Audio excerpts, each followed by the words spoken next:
Hey, how's it going, everybody? Rant slash tips here again. Let's talk about something that not a lot of people like to talk about, which is change. Not providing you some tips, hopefully, help you out. But I see this in and out of the business, career coaching business a lot. A lot of people don't like to change. They don't like to change their lifestyle. They don't like to change what they're gonna do. They like to keep it the same every single time. The fact is, you can't live like that because you'll never know what the other side holds for you. So, change is always good. It's hard and it's tough, like this quote says. But you have to let go of the past if you're going through something. If you need help with something, you have to change for the better. So, yeah, change is tough and it's hard, but you got to do it, and it happens. The main takeaway why change happens is going to be because that, you know, as we mature, as we grow up, things change in our life. K through 12 is going to be different than college, freshman through um, senior year of your college years. Friendships change, relationships change, and you change. It's normal for you to go through things like this. And the thing is, you got to adapt. You adapt or fail. If you can't do that, then you know you're going to be stuck in the future. You're going to be stuck in the past while living in the future present. If that makes sense. What I mean by that, if you don't get it, is you're going to still be holding on to what you've known, and the future's going to be already here. You're living in the present, and you're not going to be able to embrace the full amount of what you're living because you're still stuck in the past. The past has changed. Those friendships or those acquaintances that you made and cherished, they're gone. People have kids, people move to jobs, people get new friends. It happens. Um, Everybody's different, and some people move for a career, some people move because of their fiance, wife, or husband, and just make sure they're changing, you're changing, and the only person that's gonna get quite upset is a person that's not changing fast enough, which is nothing wrong with that. It's just like everybody has their own change limit. That's why they always say don't try to compare yourself with other people because you're gonna fail because you're not at the same level as they are. You may be at the same race or you may be at the same intervals, but y'all are living different lives in a sense. Well, of course, right? So that's about it. Just a quick and easy video telling you that change is good. It's tough, and for the people that don't want to do it, you're missing out on a lot of things. Let's pull up another quote here, and for sure I can't read it. So this one is about going for things that you may or not be comfortable in doing.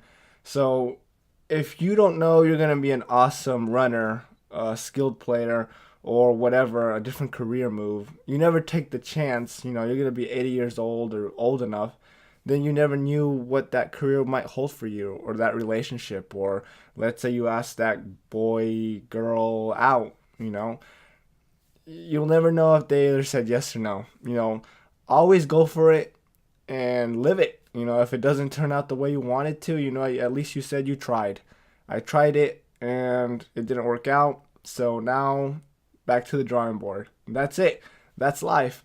Once you realize this, which I've realized, going for things despite what other people have to say, friends, family, coworkers, and anybody that's telling you not to, unless you're not self-aware. I'm speaking of people that you're self-aware of what you can do. At the same time, the way to get to self-awareness is by doing. By doing things like this is where you get to see what you're good at. Now, let's put in another scenario, another example. If you become self-aware that you're not good at, let's say you're in a career in sales. You failed at sales for 6 months. Okay, and then you get on it again, and you failed again, and you get on it again and can't seem to close the sale. Well, reality is, and your self awareness is telling you that you may not be good at sales. Try something else, and move on. If you're gonna keep trying, yeah, eventually after the 100th time or the 50th time or whatever, you're gonna hit it. You're gonna be successful, but at what cost? That's gonna be cost of your time, effort, and etc. etc. Unless you would have tried something else, then went back to sales, like that. That's how it goes. So it's all possible, but first you got to be self-aware of what you can and can't do. There's a lot of athletes out there that think they can do a lot of things and try hard, this and that, and eventually they'll make it. Rarely they'll make it, but if you're not good at football, if you're not good at soccer, if you're not good at these things, you can try all you want, all the effort in the world. You can go ahead and do it. But if you're not good, the universe, the world is telling you you're not good. Sorry, go pick something else. And that's how life is. But at least you can say you tried it. You tried it and it didn't work out for you. You can keep trying it for the 100th time. Hopefully, the 100th time you'll, with training and practice, do it. But at what expense? At your time, your effort. Let's say it's your passion. Well, yeah, but there's a difference between passion and actual skill. A lot of people like playing video games. A lot of people like watching movies. A lot of people like reviewing movies. Everybody wants to be an actor. But very few make it. You hear these stories about never giving up, or about the guy in Game of Thrones. Like, you think about 4 feet tall. I don't know what his name is. He's short, beard. After what, he was 35 40 years old. I don't know how old he was. Don't quote me. I don't have any facts here right now, but I did see a motivational, inspirational video about him, that he was doing it and getting gigs and trying and going broke and this and that, and eventually he cracked it. He got a role, but at what expense? After 15-20 years of doing it in his life. And that's not a problem. I'm not saying don't follow your dreams, but realize it in short, or realize it at the beginning, that maybe it's not out for you to be. Maybe if you would have quit and before that year end mark, or that 1 second mark, he would have never made it. But what? That's the chance you take. Some people will never make it. Those are exceptions. So some people may try 100 years, and guess what? After that, you're dead. So would you rather be dead or actually follow what you're good at, as well as trying to mix that within your passion? But that's it. Hopefully something like this helped you out. Again, these videos are meant to inform and rant and give tips. So that's about it.